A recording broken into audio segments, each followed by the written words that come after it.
नमस्कार दोस्तों। आज हम कहानी ततारा वामिरो का पार्ट 2 पढ़ेंगे। अपने सामने एक सुंदर युवक को देखकर वह विस्मित हुई। उसके भीतर किसी कोमल भावना का संचार हुआ।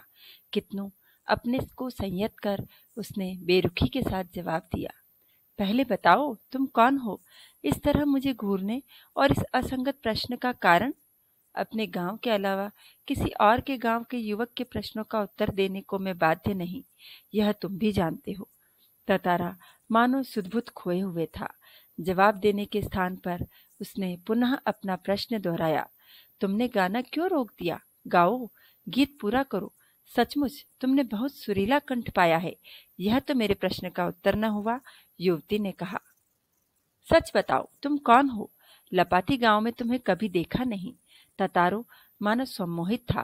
उसके कानों में युवती की आवाज ठीक से पहुंच न सकी। उसने पुनः विनय की, तुमने गाना क्यों रोक दिया? गाओ ना। युवती झुंझला उठी। वह कुछ और सोचने लगी। अंततः उसने निश्चयपूर्वक एक बार पुनः लगभग विरोध करते हुए कड़े स्वर में कहा, ढीठता की हद है। मैं जब से परिचय पूछ रही हूं और तुम बार बार एक ही राग अलाप रहे हो। गीत गाओ ना, गीत गाओ ना। आखिर क्यों? क्या तुम्हें गांव का नियम नहीं मालूम? इतना बोलकर वह जाने के लिए तेजी से मुड़ी। ततारा को मानो कुछ होश आया। उसे अपनी गलती का एहसास हुआ। वह उसके सामने रास्ता रोककर मानो गिड़गिड़ाने लगा, मुझे मुझे माफ कर दो। जीवन में पहली बार मैं इस तरह विचलित हुआ हूं। तुम्हें देखकर मेरी चेतना लुप्त हो गई थी। मैं तुम्हारा रास्ता छोड़ दूंगा, बस अपना नाम बता दो। ततारा ने विवशता में आग्रह किया। उसकी आंखें युवती के चेहरे पर केंद्रित थी। उसके चेहरे पर सच्ची विनय थी। वाह मीरो, वामीरो, वाह कितना सुंदर नाम है। एक रस घोलती आवाज उसके कानों में पहुंची। वाह कितना सुंदर नाम है। कल भी आओगी ना यहाँ? ततारा ने याचना भरे स्वर में कहा। नहीं, शायद कभी नहीं, वामिरो ने अन्यमनस्कतापूर्वक कहा और झटके से लपाती की तरफ बेसुध सी दौड़ पड़ी। पीछे ततारा के वाक्य गूंज रहे थे। वामिरो, मेरा नाम ततारा है। कल मैं इसी चट्टान पर प्रतीक्षा करूंगा। तुम्हारी बाट जोहूंगा, जरूर आना। वामिरो रुकी नहीं, भागती ही गई। ततारा उसे जाते हुए निहारता रहा। वामिरो घर पहुंचकर भीतर ही भीतर कुछ बेचैनी महसूस करने लगी। उसके भीतर ततारा से मुक्त होने की एक झूठी छटपटाहट थी। एक झल्लाहट में उसने दरवाजा बंद किया और मन को किसी और दिशा में ले जाने का प्रयास किया। बार बार ततारा का याचना भरा चेहरा उसकी आंखों में तैर जाता। उसने ततारा के बारे में कई कहानियां सुन रखी थी। उसकी कल्पना में वह एक अद्भुत साहसी युवक था, किंतु वही ततारा उसके सम्मुख एक अलग रूप में आया। सुंदर, बलिष्ठ, किंतु बेहद शांत, सभ्य और भोला। उसका व्यक्तित्व कदाचित वैसा ही था जैसा वह अपने जीवन साथी के बारे में सोचती रही थी, किंतु एक दूसरे गांव के युवक के साथ यह संबंध परंपरा के विरुद्ध था। अतएव उसने उसे भूल जाना ही श्रेयस्कर समझा, किंतु यह असंभव जान पड़ा। ततारा बार बार उसकी आंखों के सामने था, निर्निमेष याचक की तरह प्रतीक्षा में डूबा हुआ। किसी तरह रात बीती, दोनों के हृदय व्यथित थे। किसी तरह आंच रहित एक ठंडा और उबाऊ दिन गुजरने लगा। शाम की प्रतीक्षा थी ततारा के लिए, मानो पूरे जीवन की अकेली प्रतीक्षा थी। उसके गंभीर और शांत जीवन में ऐसा पहली बार हुआ था। वह अचंभित था, साथ ही रोमांचित भी। किसी तरह रात बीती, दोनों के हृदय व्यथित थे। दिन ढलने के काफी पहले वह लपाती की उस समुद्री चट्टान पर पहुंच गया। वामिरो की प्रतीक्षा में एक एक पल पहाड़ की तरह भारी था। उसके भीतर एक आशंका भी दौड़ रही थी। अगर वामिरो न आई तो? वह कुछ निर्णय नहीं कर पा रहा था, सिर्फ प्रतीक्षारत था। बस आस की एक किरण थी जो समुद्र की देह पर डूबती किरणों की तरह कभी भी डूब सकती थी। बार बार लपाती के रास्ते पर नजरें दौड़ाता, सहसा नारियल के झुरमुटों में उसे एक आकृति कुछ साफ हुई, कुछ और। उसकी खुशी का ठिकाना न रहा। सचमुच वह वामीरो थी। लगा जैसे वह घबराहट में थी। वह अपने को छुपाते हुए बढ़ रही थी। बीच बीच में इधर उधर दृष्टि दौड़ाना न भूलती। फिर तेज कदमों से चलती हुई ततारा के सामने आकर ठिठक गई। दोनों शब्दहीन थे। कुछ था जो दोनों के भीतर बह रहा था। एकटक निहारते हुए वे जाने कब तक खड़े रहे। सूरज समुद्र की लहरों में कहीं खो गया था। अंधेरा बढ़ रहा था। अचानक वामीरो कुछ सचेत हुई और घर की तरफ दौड़ पड़ी। ततारा अब भी वहीं खड़ा था, निश्चल, शब्दहीन। दोनों रोज उसी जगह पहुंचते और मूर्तिवत एक दूरदृश्य को निर्निमेष ताकते रहते। बस भीतर समर्पण था जो अनवरत गहरा रहा था। लपाती के कुछ युवकों ने इस मूक प्रेम को भांप लिया और खबर हवा की तरह बह उठी।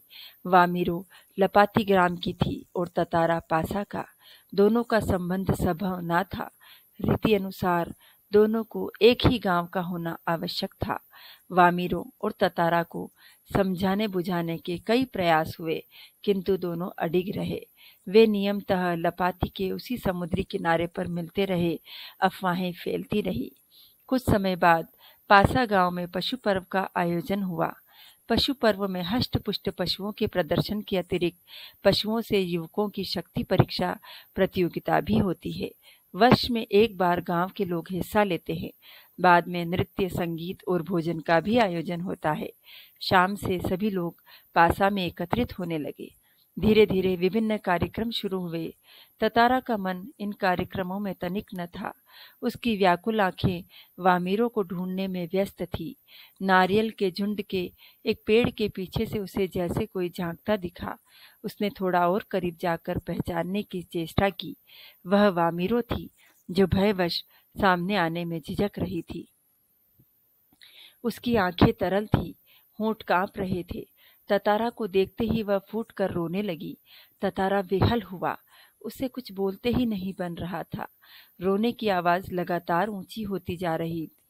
ततारा किंग कर्तव्य विमूढ़ था। वामीरो के रुदन स्वरों को सुनकर उसकी माँ वहां पहुंची और दोनों को देखकर आग बबूला हो उठी। सारे गांव वालों की उपस्थिति में यह दृश्य उसे अपमानजनक लगा। इस बीच गांव के कुछ लोग भी वहां पहुंच गए। वामीरो की माँ क्रोध में उफन उठी। उसने ततारा को तरह तरह से अपमानित किया। गांव के लोग भी ततारा के विरोध में आवाजें उठाने लगे। यह ततारा के लिए असहनीय था। वामीरो अब भी रोए जा रही थी। ततारा भी गुस्से से भर उठा। उसे जहां विवाह की निषेध परंपरा पर क्षोभ हुआ, वहीं अपनी असहायता पर खींच। वामीरो का दुख उसे और गहरा कर रहा था। उसे मालूम न था कि क्या कदम उठाना चाहिए। अनायास उसका हाथ तलवार की मूठ पर जा टिका। क्रोध में उसने तलवार निकाली और कुछ विचार करता रहा। क्रोध लगातार अग्नि की तरह बढ़ रहा था। लोग सहम उठे। एक सन्नाटा सा खींच गया। जब कोई राह न सूझी तो क्रोध का शमन करने के लिए उस शक्ति भर उसे धरती में घोंप दिया और ताकत से उसे खींचने लगा। वह पसीने से नहा उठा। लोग घबराए हुए थे। वह तलवार को अपनी तरफ खींचते खींचते दूर तक पहुंच गया। वह हाँफ रहा था। जहां तक लकीर खींच गई थी वहां एक दरार होने लगी, मानो धरती दो टुकड़ों में बंटने लगी हो। एक गड़गड़ाहट सी गूंजने लगी और लकीर की सीध में धरती फटती ही जा रही थी। द्वीप के अंतिम सिरे तक ततारा धरती को मानो क्रोध में काटता जा रहा था। सभी व्याकुल हो उठे। लोगों ने ऐसे दृश्य की कल्पना न की थी। वे सिहर उठे। उधर वामीरो फटती हुई धरती के किनारे चीखते हुए दौड़ रही थी, ततारा ततारा ततारा। उसकी करुण चीख मानो गड़गड़ाहट में डूब गई। तब दुर्भाग्यवश उस दूसरी तरफ था। द्वीप के अंतिम सिरे पर तक धरती को चौंकता वह जैसे ही अंतिम छोर पर पहुंचा, द्वीप दो टुकड़ों में विभक्त हो चुका था। एक तरफ ततारा था, दूसरी तरफ वामीरो। ततारा के जैसे होश आया, उसने देखा उसकी तरफ का द्वीप समुद्र में बनने लगा है। वह छटपटाने लगा। उसने छलांग लगाकर दूसरा सिरा थामना चाहा, किंतु पकड़ ढीली पड़ गई। वह नीचे की तरफ फिसलने लगा। वह लगातार समुद्र की सतह की तरफ फिसल रहा था। उसके मुंह से सिर्फ एक ही चीख उभर कर डूब रही थी, वामीरो, वामीरो, वामीरो, वामीरो। उधर वामीरो भी ततारा, ततारा, ततारा पुकार रही थी। ततारा लहूलुहान हो चुका था। वह अचेत होने लगा और कुछ देर बाद उसे कोई होश नहीं रहा। वह कटे हुए द्वीप के अंतिम भूखंड पर पड़ा हुआ था, जो कि दूसरे हिस्से से संयोगवश जुड़ा था। बहता हुआ ततारा कहाँ पहुंचा, बाद में उसका क्या हुआ, कोई नहीं जानता। इधर वामीरो पागल हो उठी। वह हर समय ततारा को खोजती हुई उसी जगह पहुंचती और घंटों ही राह तकती रहती। उसने खाना पीना छोड़ दिया। परिवार से वह एक तरह विलग हो गई। लोगों ने उसे ढूंढने की बहुत कोशिश की, किंतु कोई सुराग न मिल सका। आज न ततारा है न वामीरो, किंतु उनकी यह प्रेम कथा घर घर में सुनाई जाती है। निकाबारियों का मत है कि ततारा की तलवार से कार निकोबार के जो टुकड़े हुए, उसमें दूसरा लिटिल अंडमान है, जो कार निकोबार से आज 96 किलोमीटर दूर स्थित है। निकोबारी इस घटना के बाद दूसरे गांवों में भी आपसी वैवाहिक संबंध करने लगे। ततारा वामीरो की त्यागमयी मृत्यु शायद इसी सुखद परिवर्तन के लिए थी। दोस्तों, हमारी यह कहानी यहीं समाप्त होती है। आपको मेरी यह कहानी कैसी लगी, इस पर कमेंट करना ना भूलें और मेरे चैनल को लाइक और सब्सक्राइब करना ना भूलें। धन्यवाद दोस्तों।